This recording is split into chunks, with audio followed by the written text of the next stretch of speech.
Bueno, vamos a comenzar una nueva charla. Quien va a disertar hoy es la doctora Melina Amor, licenciada en Ciencias Biológicas, graduada de la Universidad Nacional de Mar del Plata, doctora en Medicina Humana, graduada de la Universidad de Viena. Actualmente está estudiando el profesorado en Ciencias Biológicas en la Universidad Nacional de Mar del Plata y desde el año 2011 realiza actividades de investigación.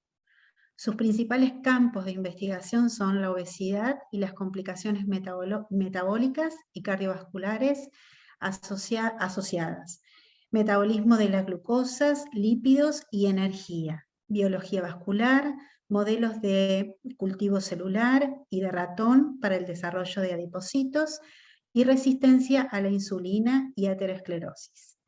Biología computacional. Melina ha realizado múltiples publicaciones científicas y ha recibido varios premios y distinciones a lo largo de su carrera profesional, que a la vez es muy joven, así que mucho que decir eso, ¿no? Bueno, Melina, te damos la bienvenida y te agradecemos enormemente que puedas compartir esto con nosotros, ¿sí? Gracias, Lisandra. Gracias por la presentación. Gracias también a toda la universidad y a la facultad por permitirnos tanto a Mora como a mí, ahora a mí que me toca segunda, por ahí agradecer de nuevo en nombre de las dos por habernos dado esta posibilidad de compartir con ustedes y con los chicos y todos los oyentes lo que hacemos. Así que nuevamente, gracias. Así que bueno, para comenzar voy a... Podés contarles desde dónde estás también. Ahora les voy a contar. Bueno. Ahora les voy a contar. Se ve un poco oscuro, así que bueno, algunas pistas, pero bueno, ahora les voy a contar en detalle. Pero vamos a arrancar y después en un momentito les voy a contar un poco brevemente mi historia. A ver, voy a compartir pantalla. Para los que estuvieron el sábado vamos a comenzar medio parecido, y para los que no, bueno, no sé si conocen Mentimeter. Mentimeter es una herramienta online para tener un feedback rápido, digamos, de la audiencia en presentaciones. Así que antes de comenzar con mi presentación, me gustaría preguntarles qué estudian o a qué se dedican, y si podrían con 3 palabras o mencionar 3 palabras que para ustedes se relacionen con el síndrome metabólico. Y antes que se vayan al Mentimeter, les muestro algo, porque si no se van a ir al Mentimeter y no lo van a ver. No quiero asumir que todos saben lo que es el síndrome metabólico, puede ser que algunos no lo sepan.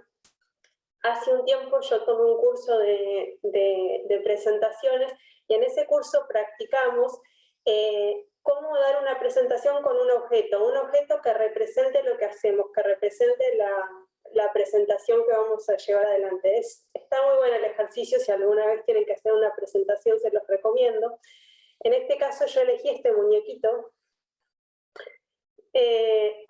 y a mi entender este muñequito representa bastante bien lo que yo investigo. Así que, y bueno, y también representa bastante bien a los pacientes con síndrome metabólico. Así que si igual no saben lo que es el síndrome metabólico y ven este muñequito que yo les cuento, que es bastante, digamos, representativo de esos pacientes, ¿ustedes cómo lo describirían? Después vamos a volver con este muñequito, y ahora en un rato se van a dar cuenta por qué está así vestido medio tirolés, pero bueno, eso es secundario. Así que nada, si no saben lo que es el síndrome metabólico, tengan presente este muñequito y por ahí describan qué ven en este muñequito. Todas las respuestas son válidas, así que denle tranquilos. De paso, mientras esperamos a ver si alguien más se une.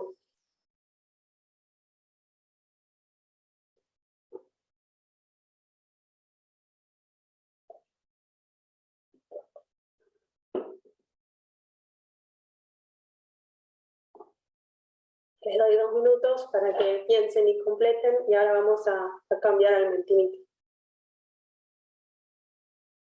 Bueno, ¿ahí ven mi pantalla o se ve? ¿Alguien que...? Sí, se ve. Bueno, en realidad Perfecto. el grupo es, por lo que veo, es bastante homogéneo, o 100% homogéneo, así que No hay nada, mucho para... buenísimo. Sí, buenísimo, así, bueno, digamos, me sirve a mí para medianamente, digamos, adaptar el discurso si es que había por ahí alguien que no era de la facultad o de la carrera, bueno, pero en este caso me la hicieron súper fácil. Y vamos a cambiar al otro Mentimeter.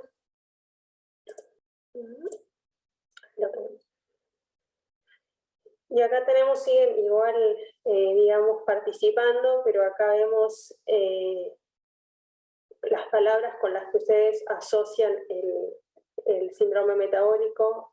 Claramente la que más se repitió es obesidad y en un rato vamos a ver por qué. Después algunos de las enfermedades asociadas o lo que llamamos comorbilidades del síndrome metabólico, como son los eventos cardiovasculares, la diabetes, también vamos a hablar ahora de la diabetes, triglicéridos y colesterol, los triglicéridos y el colesterol, digamos, disregulados hacen o contribuyen al síndrome metabólico como factores de riesgo. Tenemos, ¿qué más? Bueno, análisis de sangre, vamos a hablar también un poco de eso. Resistencia a la insulina, muy bien, en relación a la diabetes, así que veo que, bueno, bastante bien orientados están, digamos. Pero bueno, muchas de estas cosas las vamos a ir hablando ahora a lo largo de la presentación. Entonces ahora voy a volver al PowerPoint y ya no voy a marearlos más.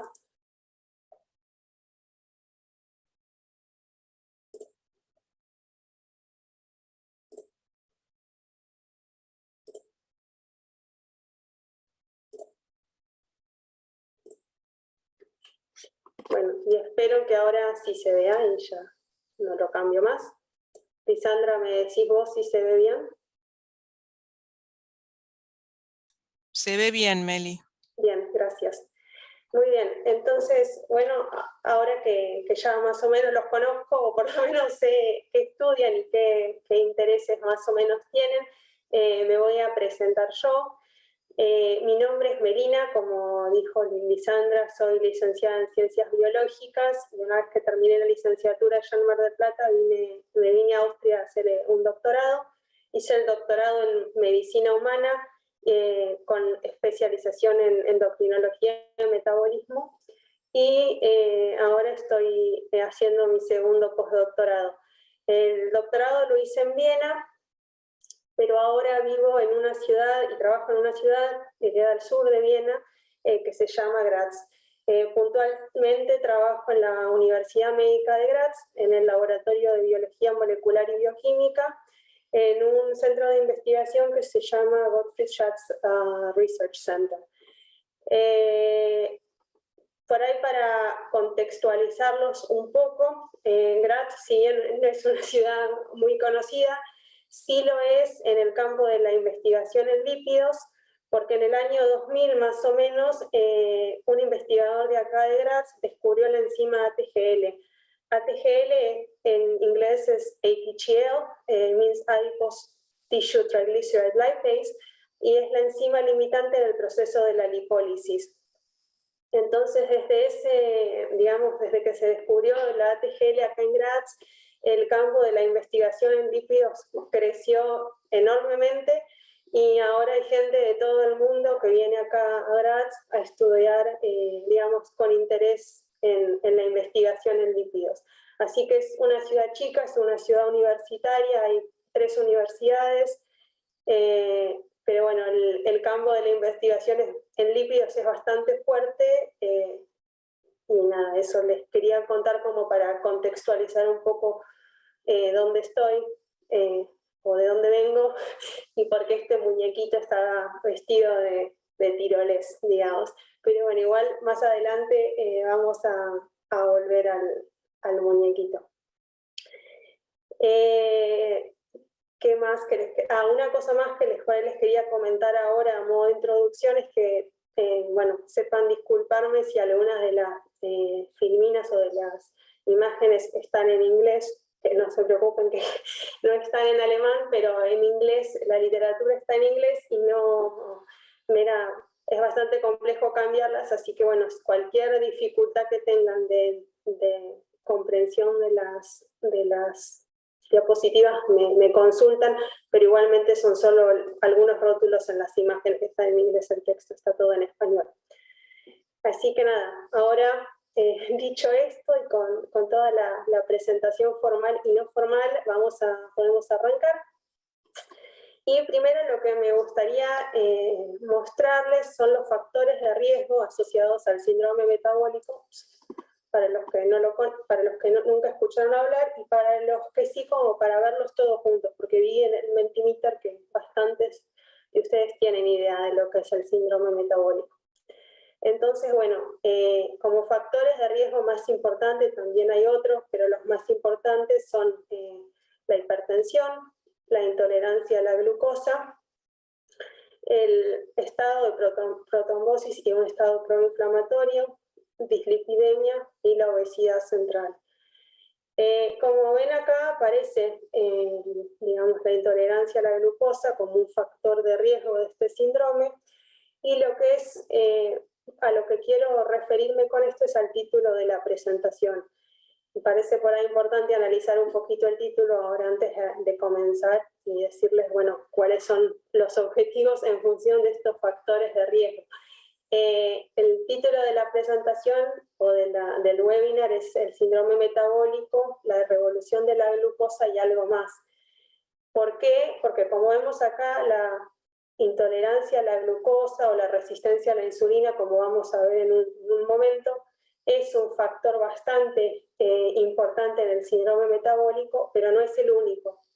Pero mucha gente lo suele asociar la insulinoresistencia o la disregulación del metabolismo de la glucosa como el más importante. Así que el objetivo de la charla de hoy es hablar un poco del metabolismo de la glucosa y qué es la insulinoresistencia, pero también hablar de otras cuestiones asociadas al síndrome metabólico que por ahí no se hablan tanto. ¿Por qué me voy a también referir a la glucosa si es algo que ya están hablado? Porque bueno, estamos el domingo fue el Día Mundial de la Diabetes y me parece importante para contextualizar un poco la charla también referirnos a la glucosa. Así que bueno, la idea de la charla es esa, que ustedes vean la parte de la glucosa y también algunas otras cuestiones interesantes y por ahí más nuevas asociadas a este síndrome. Y también contarles un poco qué es lo que hacemos acá en el laboratorio y qué es lo que se está haciendo acá en Europa desde la ciencia básica para trabajar en el campo del síndrome metabólico. Entonces, bueno, los factores de riesgo ya los hablamos. Por supuesto que estos factores de riesgo llevan al síndrome metabólico y el síndrome metabólico está asociado con un montón de enfermedades o comorbilidades, como les dije. Entre ellas podemos mencionar ciertos desórdenes neurológicos, el síndrome del ovario poliquístico, cáncer es muy común, el cáncer de hígado, diabetes tipo 2, como ustedes pusieron en el Mentimeter, enfermedades cardiovasculares, como también comentaron en el Mentimeter, e hígado graso, o lo que en inglés se llama non-alcoholic fatty liver disease. Sin embargo, debido a lo que les comenté anteriormente, que estamos en la semana del Día Mundial de la Diabetes y también debido a nuestros intereses en el laboratorio, voy a tratar de focalizar la charla en lo que es la diabetes tipo 2 y a partir de ahí ver un poco más allá, digamos, de la insulinoresistencia y el metabolismo de la glucosa. Y como ustedes pusieron también en el Mentimeter, cuando hablamos de diabetes tipo 2, no podemos dejar de hablar de la obesidad como causa de la diabetes tipo 2.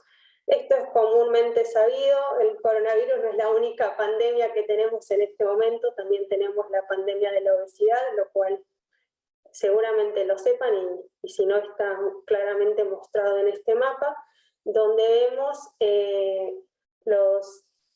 la prevalencia de obesidad medida como pacientes con índice de masa corporal igual o mayor a 30 kilogramos por metro cuadrado.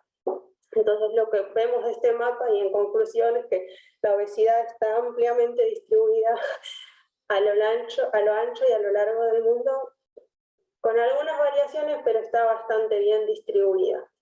Y esto tiene un impacto terrible en lo que es la economía de los países. De hecho, lo podemos ver acá en estos números. Acá yo les puse el impacto económico mundial de la obesidad, asciende a aproximadamente 2 billones de dólares anuales o 2,8% del Producto Bruto Interno Mundial, que es un montón.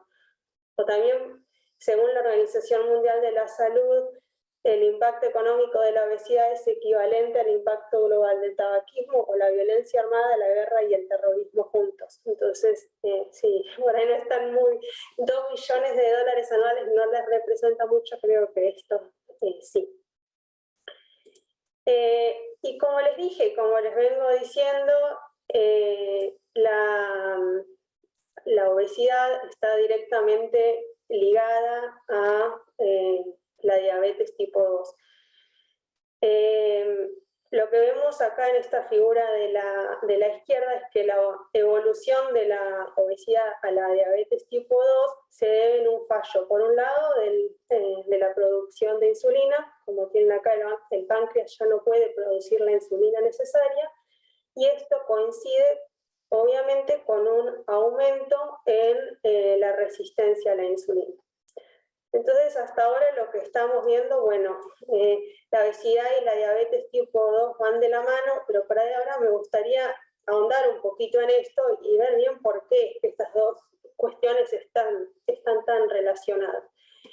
Y para eso me gustaría refrescarles, o por ahí a los que no lo sepan, contarles qué es la resistencia a la insulina en una célula y cómo esto funciona. Acá a la derecha tenemos una célula, podría ser un adipocito, podría ser cualquier célula sensible a la insulina, un hepatocito, una célula muscular, que es sensible a la insulina. Digamos, sería la condición saludable u óptima. Lo que ocurre es que la insulina se va a unir a sus receptores, se desencadenan una serie de mecanismos intracelulares, que la consecuencia final de esos mecanismos intracelulares va a ser la apertura de los canales de glucosa. Entonces la insulina va a pasar del torrente sanguíneo al interior de la célula, por ejemplo el adipocito o cualquier otra célula que es sensible a la insulina. Cuando tenemos resistencia a la insulina, lo que ocurre es que la insulina se une al receptor, pero algo falla dentro de la célula que hace que esos canales de glucosa no se unan. Entonces la glucosa queda, digamos, en el torrente sanguíneo, el páncreas sigue, porque la función del páncreas es censar las concentraciones de glucosa en circulación y producir insulina, entonces el páncreas sigue censando niveles altos de glucosa, produce más insulina, pero esta insulina no funciona, entonces terminamos en una situación de hiperglucemia e hiperinsulinemia. O sea que hasta acá lo que les estoy explicando es qué es la resistencia a la insulina o qué es la sensibilidad a la insulina, pero no les estoy diciendo o no les estoy respondiendo cómo es que la diabetes está tan relacionada con, cómo es que la obesidad está tan relacionada con este mecanismo de resistencia a la insulina. Y es por ahí lo que me gustaría ir un poquito más en detalle. Otro gráfico que nos muestra que la obesidad y la diabetes tipo 2 siempre van juntas es este que vemos acá. Acá vemos que en los últimos años, conforme con un aumento de la prevalencia de obesidad, en celeste, se dio un aumento en la prevalencia de diabetes tipo 2. Muy bien, les sigo diciendo lo mismo, les sigo diciendo que la obesidad y la diabetes van de la mano, la diabetes tipo 2, pero no les estoy diciendo por qué. Entonces, la pregunta es ¿por qué estas dos cuestiones van tan de la mano? Y para ver eso tenemos que por ahí mirar un poquito más a una célula que es muy importante, a un tipo celular que es muy importante, o a un tejido, digamos, que es muy importante en todo esto y en la obesidad, que es el tejido adiposo, ¿sí? En esta figura vemos cómo es el tejido adiposo en pacientes sin obesidad y cómo es el tejido adiposo en pacientes con obesidad, o cómo es un tejido adiposo obeso. Y lo que vemos acá es que tenemos, por supuesto, los adipocitos y tenemos otras células infiltradas en el tejido adiposo que son macrófagos. Los macrófagos que están en el tejido adiposo no obeso los llamamos macrófagos alternativamente activados o macrófagos del tejido no obeso. Pero ¿qué ocurre? Cuando se gana peso y tenemos un tejido adiposo obeso, esos macrófagos cambian y empiezan a producir moléculas proinflamatorias, por ejemplo TNF-alfa, por ejemplo interleuquina 6 o por ejemplo óxido nítrico. Entonces, hasta ahora lo que estamos viendo es que hay macrófagos que producen diferentes moléculas, digamos, en obesidad y en una condición de no obesidad.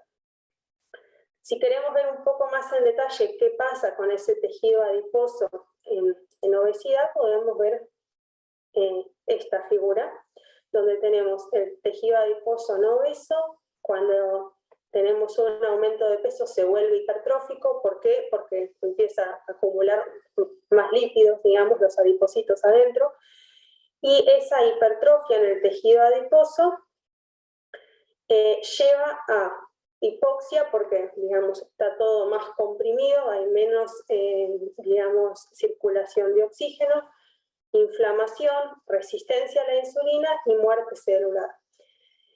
Acá me gustaría por ahí destacar dos cuestiones. La primera es que, por ahí con esto que les voy a decir, voy a romper un mito, pero en el tejido adiposo no tenemos solamente adipocitos, sino tenemos un montón de otras células inmunes. De hecho, los adipocitos no son las células predominantes en número en el tejido adiposo. Sí lo son en tamaño, pero no en número. Generalmente en número las células más predominantes en el tejido adiposo son los macrófagos, ¿sí? Entonces, para que por ahí esta charla, en cierto punto, les quede que el tejido adiposo no son solo adipocitos, sino que hay un montón de otros tipos celulares. Eso por un lado. Y por otro, bueno, ahora vimos un poco más en detalle qué pasa con el tejido adiposo en condiciones de obesidad. Les estoy diciendo que el tejido adiposo obeso se caracteriza por resistencia a la insulina, pero no les sigo explicando por qué. Si quieren igual leer un poco más digamos, de la fisiología del tejido adiposo, yo les puedo recomendar a este hombre. Este hombre se llama Bruce Spiegelman, es de la Universidad de Harvard y es uno de los referentes más importantes hoy en día sobre metabolismo y tejido adiposo. Tiene una publicación que se llama What We Talk When We Talk About Fat, que se la súper recomiendo, pero bueno, tiene un montón de publicaciones súper interesantes. Volviendo a lo nuestro, bueno, les dije, los adipocitos del tejido adiposo obeso son resistentes a la insulina, pero bueno, vamos ahora finalmente a ver por qué. Y eso lo vamos a ver en la siguiente diapositiva. Lo que tenemos, recuerden, si este es el adipocito y este es el interior de la célula, en un tejido adiposo obeso tenemos un montón de moléculas proinflamatorias producidas por esos macrófagos que están en el tejido adiposo. Esas moléculas proinflamatorias se van a unir a receptores del adipocito y lo que van a hacer va a ser activar estas proteínas intracelulares, JNK e IKK, y estas proteínas lo que hacen, estas dos proteínas, inhiben la ruta de señalización de la insulina, ¿sí? Entonces, como tienen acá, JNK e IKK son los mediadores centrales de la respuesta inflamatoria que inhiben de forma potente la acción de la insulina, vinculando así finalmente la respuesta inflamatoria y la resistencia a la insulina, o la obesidad y la resistencia a la insulina.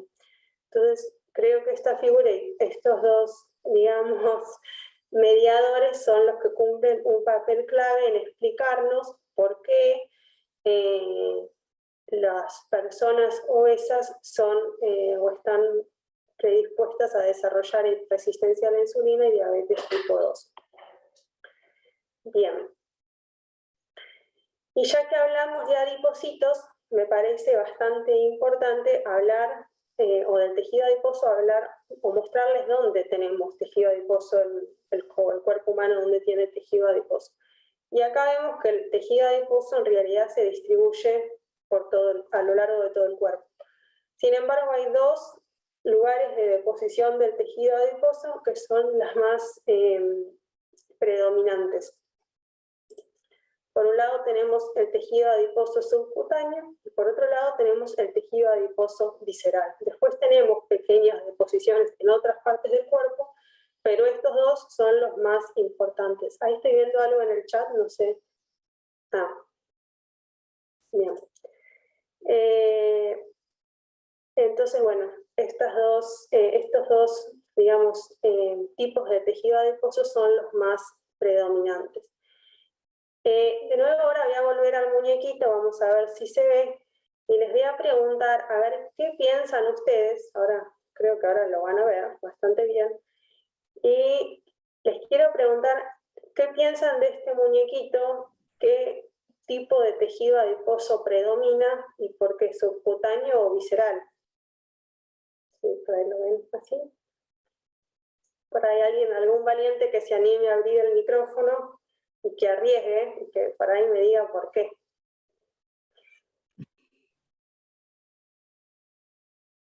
Es muy fácil de distinguir estos dos tipos de tejido adiposo, el visceral y el visceral y el subcutáneo. Pero a ver, ustedes por ahí se dan cuenta, ¿no? ¿Alguien? Disculpa, no pude ver el muñequito. Acá lo... A ver. No sé si se ve. Sí. ¿Visceral sería? Como Muy más bien. centrado. Sí, este es tejido adiposo visceral. ¿Por qué es muy fácil de distinguir? Para mostrarles algo en concreto y que por ahí lo puedan distinguir. Azul, vos dijiste visceral, ¿te animás a decir por qué? Porque se encuentra centrado en la zona de la panza, yo diría. Exactamente, se encuentra centrado en forma de la panza, es bien central, y otra cosa que nos hace identificar el tejido adiposo visceral es que se ve como esa panza de cuando, digamos, los hombres o también las mujeres toman cerveza, esa panza dura de la cerveza, eso es bien característico del tejido adiposo visceral porque el tejido adiposo está adentro del peritoneo, entonces está como contenido en la parte interna del cuerpo. El tejido subcutáneo es este que por ahí vemos más, digamos, flojito. ¿Por qué? Porque no tiene la pared del peritoneo por delante. Entonces, los rollitos que tenemos por ahí en el abdomen son subcutáneos, pero digamos, ese abdomen bien duro y bien central es característico de tejido adiposo, digamos, visceral. Y ese es el tejido adiposo más peligroso porque el tejido adiposo subcutáneo se puede metabolizar más fácilmente, pero el tejido adiposo visceral es más difícil de metabolizar, es más interno y generalmente es ectópico, o sea que los lípidos no están solamente acumulados en los adipocitos, sino en cualquier otra célula, por eso que no es especializada para acumular lípidos. Entonces, bueno, eso era solo a modo de información. Si hablamos de tejido adiposo, todos estos tejidos adiposos de los que estuvimos hablando, que yo les mencioné hasta ahora, son tejido adiposo blanco. Sin embargo, también tenemos, o se puede inducir la producción de lo que se llama tejido adiposo pardo, ¿sí? El tejido adiposo pardo es muy abundante en infantes, es muy abundante en ratones, por eso es que los ratones son tan interesantes porque tienen tejido adiposo pardo toda la vida, y en adultos perdemos el tejido adiposo pardo, o sea, el ser humano pierde conforme los años pasan el tejido adiposo pardo, pero se puede inducir, digamos, la formación, y ahora vamos a ver cómo. La grasa parda en adultos, o el tejido adiposo pardo en adultos, no se descubrió hace mucho, solo hace un par de años. ¿Y cómo descubrieron que teníamos tejido adiposo pardo en los adultos? Fue a partir de un estudio en cáncer. Lo que hicieron en este estudio, o lo que querían investigar, fue el metabolismo de los tumores. Los tumores, como por ahí ustedes saben, necesitan dividirse continuamente, lo que significa que tienen un metabolismo súper activo y necesitan mucha glucosa. O sea, los tumores son tejidos súper demandantes en metabólicamente hablando, digamos. Entonces, en este estudio querían estudiar, o ver un poco más en detalle, cómo metabolizaban los tumores esa glucosa que se le daba a los pacientes. Y lo que se hizo fue darle a los pacientes glucosa marcada fluorescentemente. Y eso se puede medir, o se puede seguir a dónde va a parar esa glucosa, por dos técnicas de imágenes, que son el PET scanning y la tomografía computada. Entonces le dieron a esos pacientes glucosa marcada fluorescentemente. A un grupo lo pusieron cambiaron la temperatura, a un grupo lo pusieron en frío, a 4 grados, y al otro grupo a temperatura ambiente, y lo que hicieron fue ver a dónde iba a parar esa glucosa. ¿Por qué pusieron dos temperaturas? Porque se sabe que la tasa de absorción de la glucosa puede cambiar con la temperatura, entonces querían ver las dos temperaturas. Y lo que vieron, sorprendentemente, es que toda esa glucosa iba a parar a un tejido que aparentemente se activaba con el frío y que no estaba a temperatura ambiente, y que estaba en la región supraclavicular. Estudios siguientes de ese tejido y posteriores a este estudio, empezaron a describir ese tejido y lo describieron como el tejido adiposo pardo. ¿Sí? Entonces, por ahí contarles un poco la diferencia ahora entre lo que son los adipocitos blancos y lo que son los adipocitos pardos. Los adipocitos blancos, como los vemos acá, tienen un número bajo de mitocondrias. ¿Por qué? Porque no necesitan metabolizar nada. Los adipocitos blancos tienen la función de almacenamiento de energía, entonces no necesitan mitocondrias para quemar nada, digamos. Tienen una vacuola lipídica grande, y una única vacuola lipídica, y no expresan una proteína, que ahora les voy a contar lo que hace, que se llama UCP1, que es Uncoupled Protein 1. Y la función, como les digo, es almacenar energía.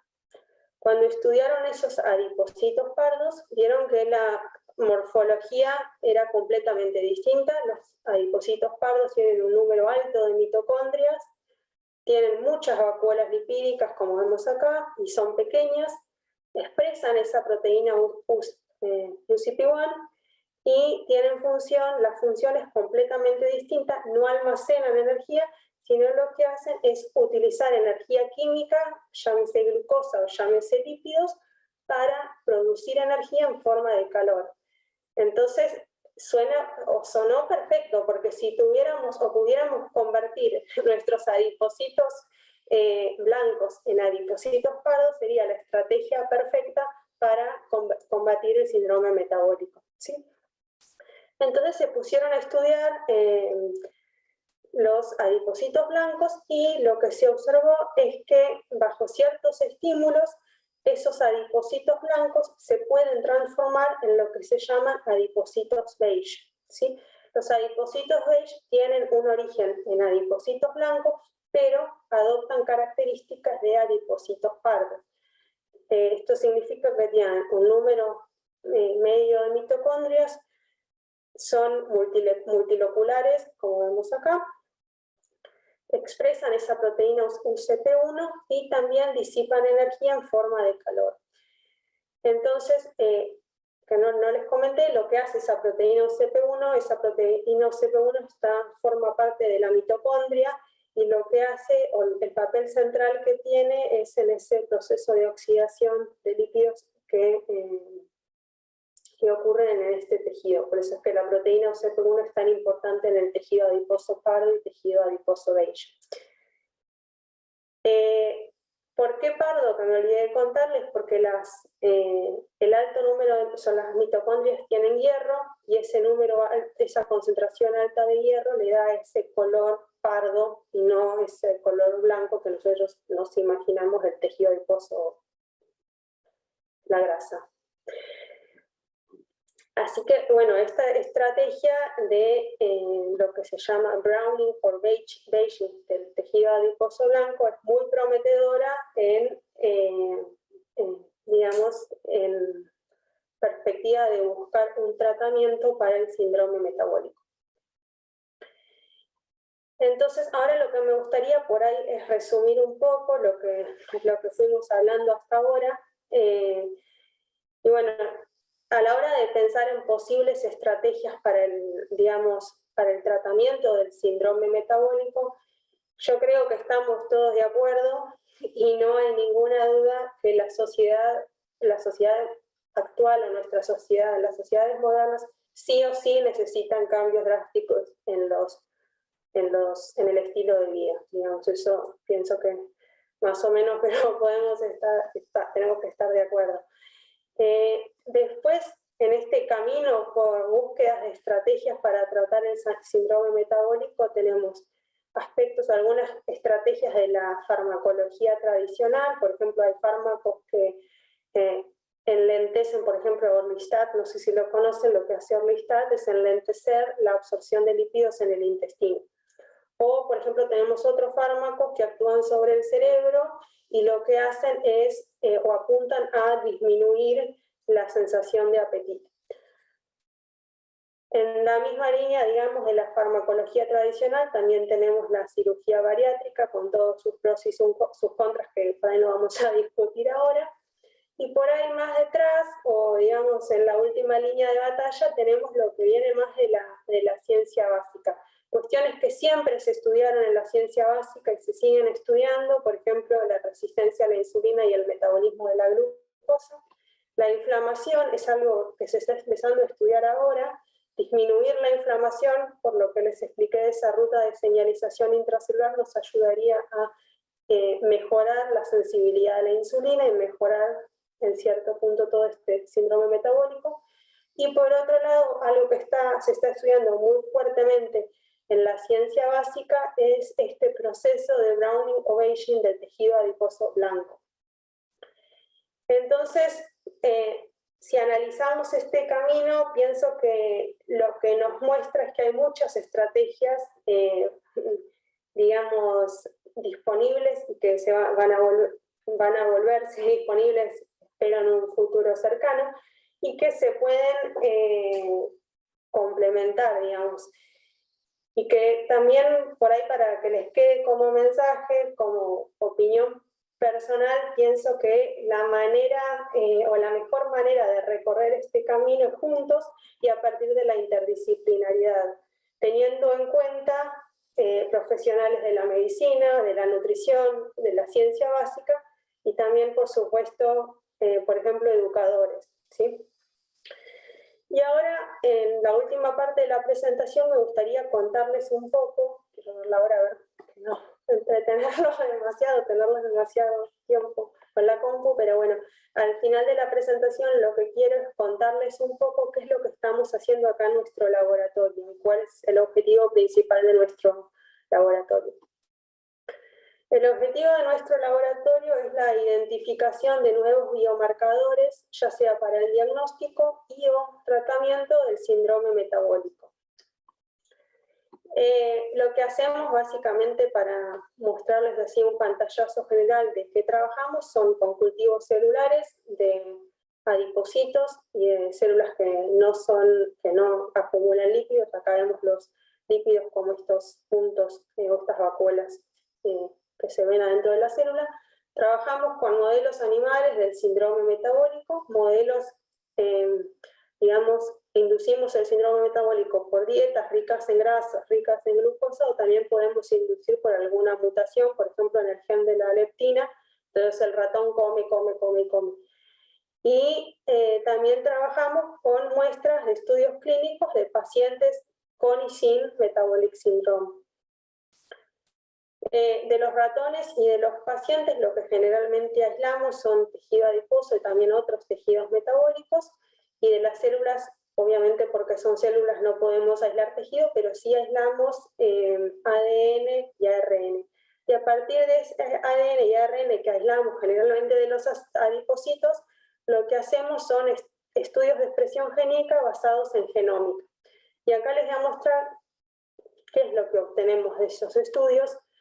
Tenemos estos cuadros que son, los llamamos heatmaps, y lo que nos muestran es qué genes están sobreexpresados y qué genes están subexpresados en el síndrome metabólico. Nosotros, como queremos encontrar targets o queremos encontrar biomarcadores, generalmente nos focalizamos en genes que están sobreexpresados, porque si nos focalizamos en un gen que no está expresado en la condición que estamos estudiando, no tendría mucho sentido. Así que nos focalizamos únicamente en esos genes que están sobreexpresados. Como nosotros trabajamos con biomarcadores o queremos identificar biomarcadores, es muy importante que esos genes codifican para proteínas que sean secretadas, no para una proteína nuclear, porque nunca la vamos a detectar, por ejemplo, en sangre si queremos usarla como biomarcador. Entonces, hacemos una serie de filtros a partir de estos estudios de expresión génica. Primero trabajamos sobre genes sobreexpresados y después nos focalizamos solamente usando bases de datos en proteínas que están secretadas, que salen de la célula, por ejemplo en la matriz extracelular o que entran en circulación. Una vez que tenemos esas proteínas secretadas, que son nuestros candidatos, digamos, lo que hacemos es validación de los estudios genómicos y usamos líneas celulares y modelos animales deficientes, o lo que lo llamamos en inglés knockout, en esa proteína, en ese gen, ¿sí? Entonces tenemos un gen X, por decirles, y lo que hacemos es noqueamos ese gen en una línea celular o en el ratón, en todo el cuerpo o en un tejido, y trabajamos con esos modelos.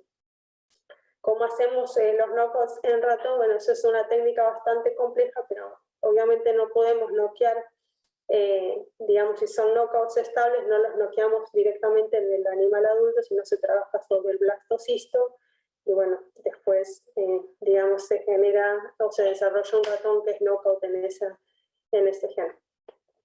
Y ahora les voy a mostrar un ejemplo de uno de nuestros candidatos. Como los resultados no están publicados, no les puedo decir cuál es el candidato, pero les voy a dar solo un ejemplo. Acá tenemos el diseño experimental, que es lo que hacemos con estos ratoncitos. Tenemos los que llamamos wild-types, que son ratones comunes, y los que son knockouts en nuestro gen de interés, o ratones deficientes en el gen que codifica para el target de interés. Lo que hacemos es inducir el síndrome metabólico, poniendo a los ratoncitos a comer dietas ricas en grasas y sucrosa, generalmente aproximadamente 16 semanas. Hacemos monitoreos de peso corporal semanalmente, hacemos extracción de sangre para parámetros bioquímicos cada 4 semanas, y cuando terminan el tratamiento dietario, lo que hacemos es, antes de sacrificarlos, ponerlos en cajas metabólicas. Estas cajas metabólicas son unos dispositivos muy interesantes porque están llenas de sensores, y esos sensores lo que hacen es monitorear cuánto come el ratón con y sin esa proteína, cuánto toma, cuánto se mueve.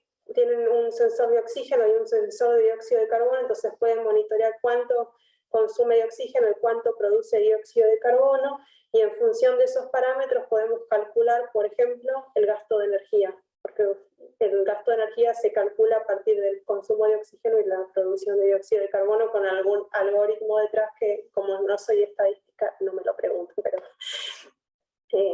así se calcula.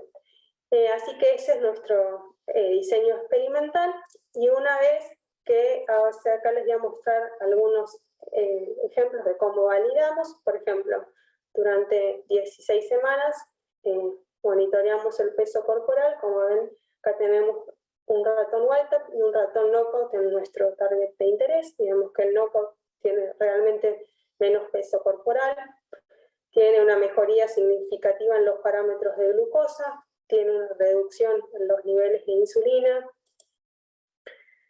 También muestran una mejoría en los lípidos en plasma, por ejemplo, para este target muestran reducción los knockouts en total colesterol, free colesterol y colesterol, lo que llamamos colesterol esters, y como resultados de las cajas metabólicas vemos que estos knockouts tienen una mejoría o gastan más energía, lo que es bueno para el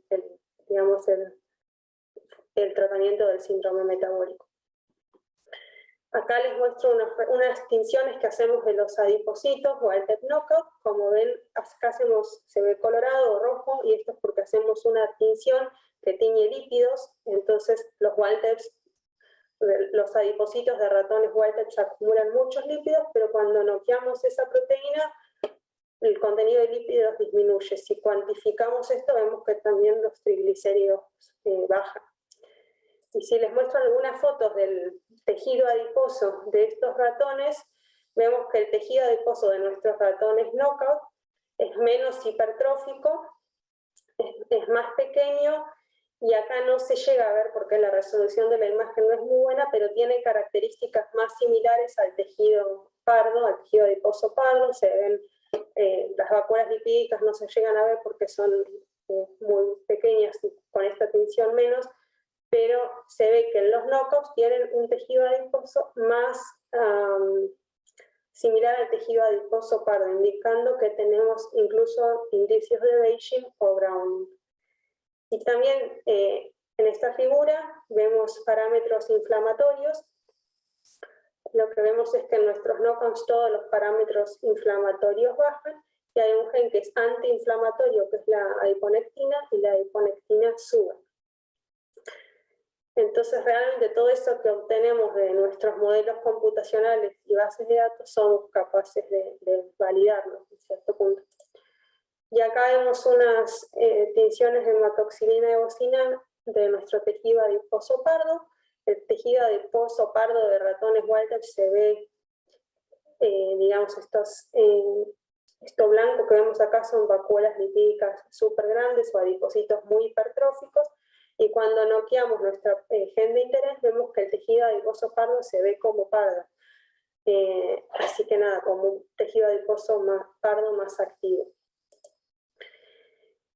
Y con eso llego al final de la presentación, o casi al final, porque faltan 3 diapositivas que les voy a mostrar en un momento, pero no quiero yo sacar las conclusiones de todo lo que les fui mostrando, sino quiero que hagamos las conclusiones juntos. Entonces, me gustaría que entren a ese Padlet, que escaneen con el celu el código QR, y que escriban en el Padlet a ver qué conclusiones les quedan a ustedes de esta presentación, o qué aprendieron, o qué podemos sacar todos juntos en limpio. Así que ahora sí voy a dejar de compartir y voy a compartir el Padlet.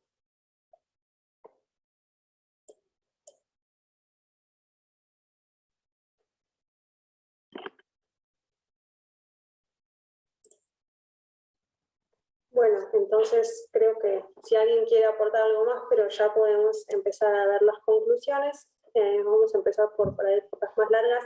Alguien comenta la localización de la adiposidad del tejido adiposo, da el porqué de los aspectos físicos en base a la obesidad. En muchos casos sí, y es correcto, y es una conclusión en función de lo que hablamos de las distintas localizaciones o deposiciones del tejido adiposo. Se pudo ver la importancia del tejido adiposo sobre la diabetes y el síndrome metabólico, que es muy interesante trabajar sobre este tejido. ¿Qué más? Inflamación en el tejido adiposo, está muy bien. Los diferentes tipos de factores de riesgo del síndrome metabólico. Existe una relación importante, y espero que ahora haya quedado clara, entre la obesidad y la resistencia a la insulina. La alimentación es un factor crucial, y lo es, y creo que esta es una conclusión muy importante para ustedes. Acá alguien comenta de la intolerancia a la glucosa y las dislipidemias también, que está muy bien. Y también me alegra que alguien haya comentado de la importancia del proceso de Browning.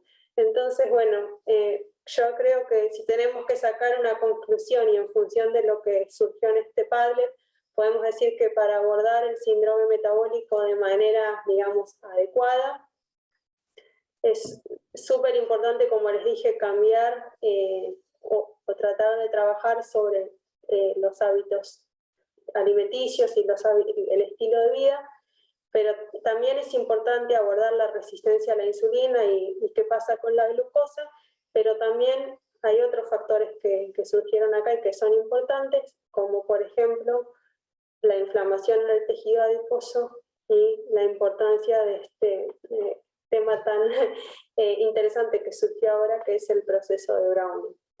Así que esas son las conclusiones de digamos, de nuestro webinar. Y antes de terminar, quiero compartir con ustedes 3 diapositivas. La idea del webinar fue, en realidad, tratar de resaltar la importancia de la interdisciplinaridad, como yo les mostré en una diapositiva, y lo que van a hacer ustedes como futuros profesionales es súper importante en este tema. Lo que hace un médico es súper importante, lo que hacen educadores digamos, es súper importante, y lo que hacemos nosotros como desde la ciencia básica también es súper importante. Así que creo que todo se complementa y todo suma, y que por ahí no se sientan solos en un futuro, que estamos todos empujando para el mismo lado desde el lugarcito que nos corresponde. Y ahora voy a rápidamente compartir de nuevo el PowerPoint, porque les voy a contar una historia muy breve. Relacionada con esta, creo que es un ejemplo muy concreto de esto que les hablo de la interdisciplinaridad.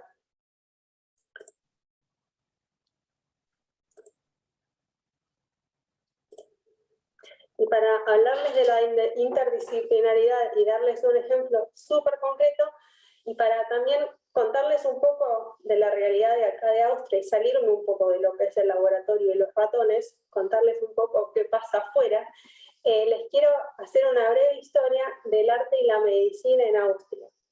¿Y por qué van a pensar ahora esta loca sale con el arte y la medicina en Austria? Y la respuesta inmediata que les puedo dar es que viviendo en Austria uno está expuesto constantemente al arte. Y les voy a contar una historia.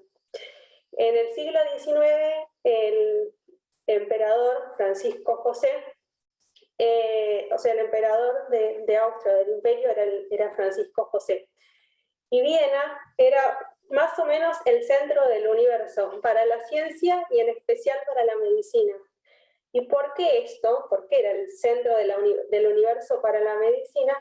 Fue porque el emperador Francisco José decretó por primera vez que se le debería hacer autopsia a todos los muertos. Y eso revolucionó por completo, la medicina en el momento. Y en el Hospital Central de Viena había un patólogo que se llamaba Rokitansky, que era este hombre que tenemos acá, y que batió todos los récords habidos y por haber, hizo 60.000 autopsias en su vida. Y este hombre tenía un estudiante que se llamaba Zuckerkandl. Zuckerkandl era el estudiante que ayudaba a Rokitansky a hacer todas estas autopsias. Y este hombre tenía una esposa que tenía una galería de arte en Viena. ¿Y quién fue a trabajar a esa galería de arte en Viena? Gustav Klimt. No sé si lo conocen, pero es un pintor austríaco muy, muy conocido. Y la influencia de toda del ambiente de Zuckerkandl y de Rokitansky y de todas las autopsias que se hacían en Viena en ese momento, tuvo un fuerte impacto en lo que después pintó Klimt, que es, como les digo, un artista súper conocido de Austria.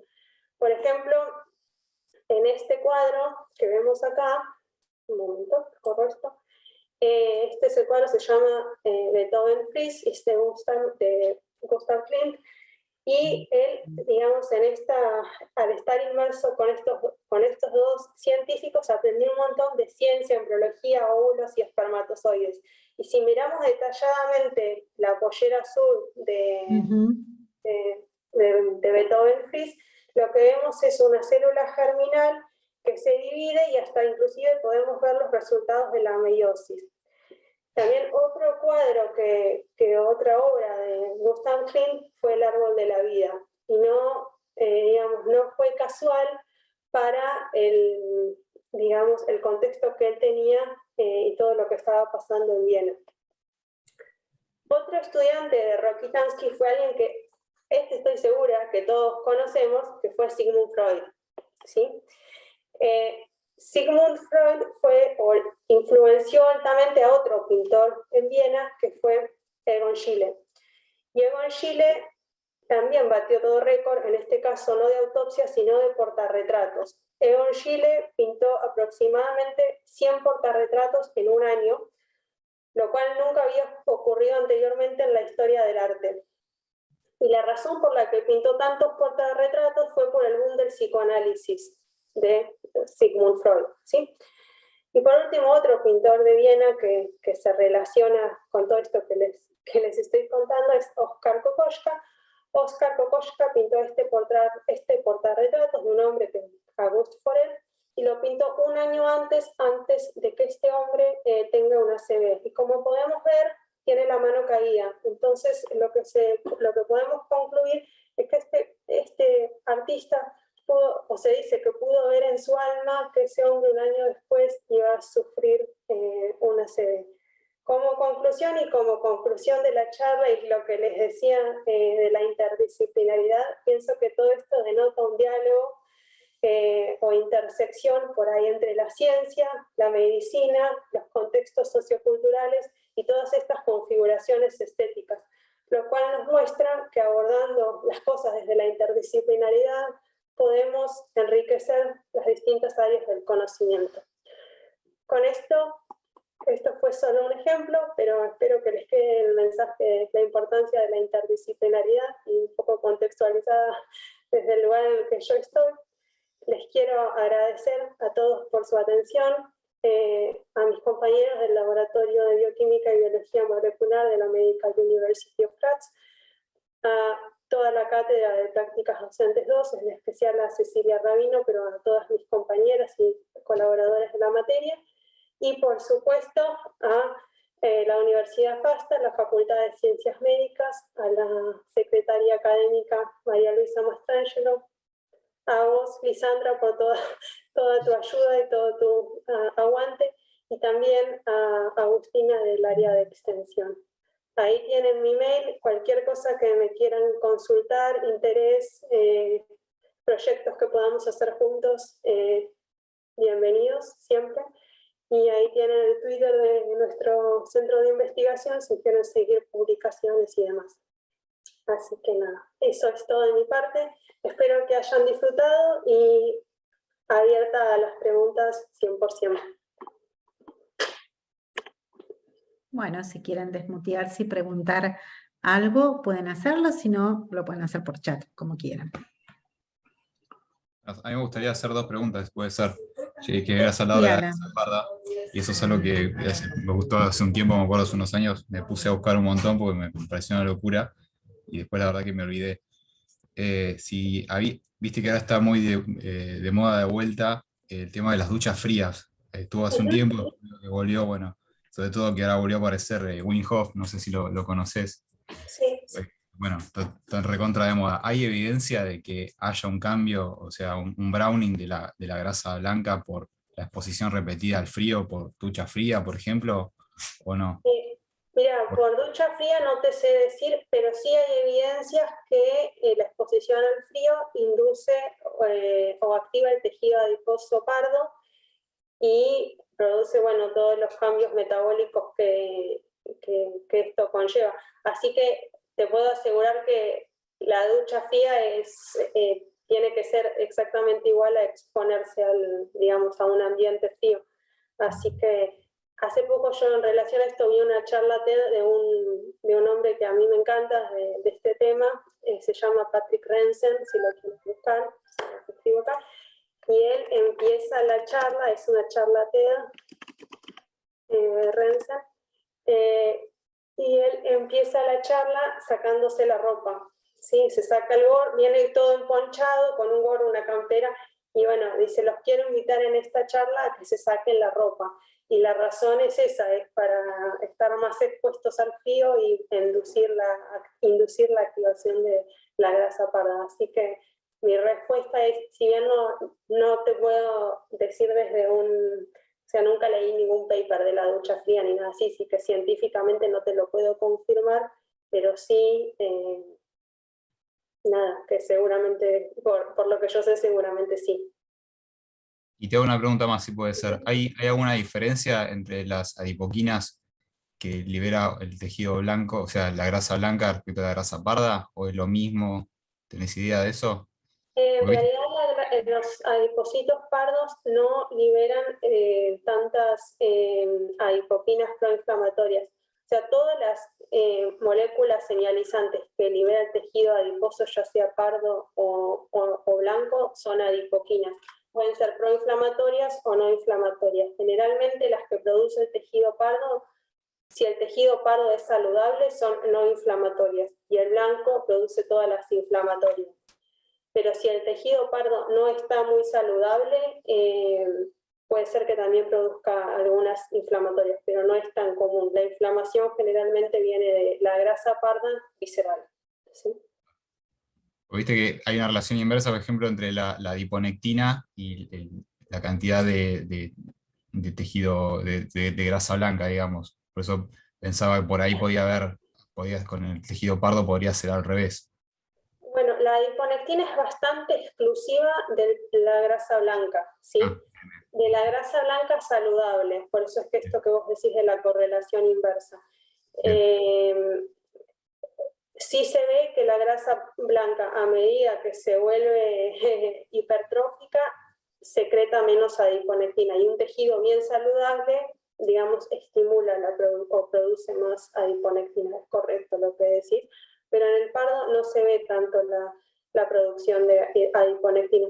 El pardo lo que tiene o lo que hace el pardo es ese mecanismo de disipar disipación. energía en forma de calor, no tiene tanto que ver con la inflamación. Bien, bueno, gracias. De nada. ¿Alguna otra duda que les haya quedado? ¿Algo más que quisieran preguntar?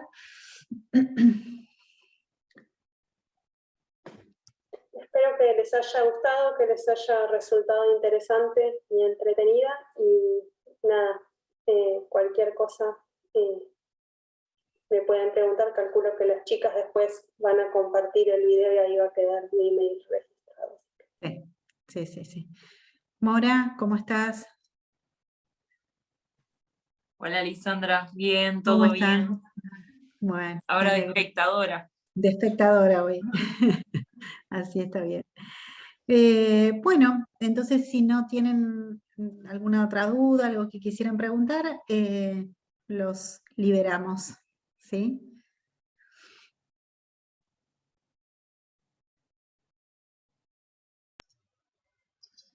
Bueno, buenísimo. Muchas gracias. Muy buena la charla. De nada. Gracias. Hasta Chao, luego. gracias. Gracias, chicos. Adiós. Lisandro, una pregunta, porque yo llegué medio tarde. Estaría bueno, no sé si saber dónde queda colgado, dónde queda ahí la grabación. Seguro que después va a quedar en el YouTube de la universidad. Buenísimo. Hasta luego, muchas gracias. Muchas gracias. Adiós. Gracias.